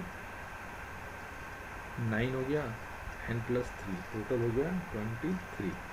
ये हो गया आपका at least one of the 3 subject. None of the subject कितना हो गया, पूरे में से एटलीस्ट में से जो ये यूनियन है इसमें से यूनिवर्सल सेट घटा देंगे, मतलब 25 ये हैं, तो 25 में से 23 घटा देंगे, तो 25 में से 23 ऐसे हैं, यानी कि 2 स्टूडेंट ऐसे हैं जो कोई सब्जेक्ट स्टडी नहीं करते। तो ये हमारा टोटल हो गया। तो इस तरह हमने वेन डायग्राम से 3 सेट्स के क्वेश्चन को सॉल्व किया। तो आज हमने इस टॉपिक पे हमने 5 क्वेश्चन देखे थे न्यूमेरिकल्स। अगर आपको कुछ डाउट है तो आप कमेंट में पूछ सकते हैं। Till then, if you like this video please subscribe my channel. Thank you.